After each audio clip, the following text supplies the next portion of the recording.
Amyuka RDC w'emukono Mike Segawa avudde mu mbeera oluvannyuma lw'okugenda okuggulawo kaabuyonjo ezimbidde district ku masomero ag'enjawulo n'amalwaliro n'asanga omutindo gwazo nga gwa kiboggwe okusinziira ku bagenda okuzikozesa. Kaabuyonjo zino zaazimbiddwa ku nsimbi y'omuwi w'omusolo ku ssomero lya Kayini Kamwokya Primary School mu ggombolola ya Seeta Namuganga ng'eno yinginiyo wa MS Jalum Holdings Limited atuyanye nga wezikala omu ku baakakiiko k'essomero Abdallah Mivule bw'ategeezezza RDC Segawa ne Kawo Elizabeth Namanda nga kaabuyonjo eno bw'etatuukaganye na mutindo.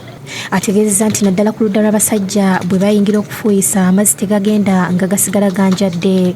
Ate ng'ebbanga si ddene bwe kyabakola kati bwe ngenze oba bwe nagenda okutunulira nga bagamba nti bamaliriza nagenda okuggyayo nga enkuba etonye kubanga yali tennaggulwawo nagenda otunulira ebiyigo nga mazzi gakomawo bukomi eno ekiraga nti omuntu singa oba ogenzeeyo osobola okuvayo ng'ebigere bino bikoze eki bitobye.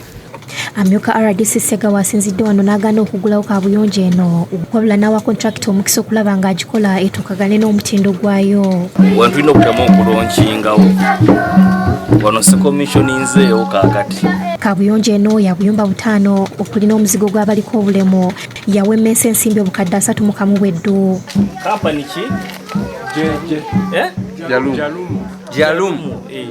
Ebintu bino biteeze mu budde buno bakuwadde. Oluvannyuma lwa bino tugezezzaako okwogera n'omu ku bannannyini kampuni ya Jalumu wadde ng'aganye okwogerako naffe ng'entu yasaza bibatu.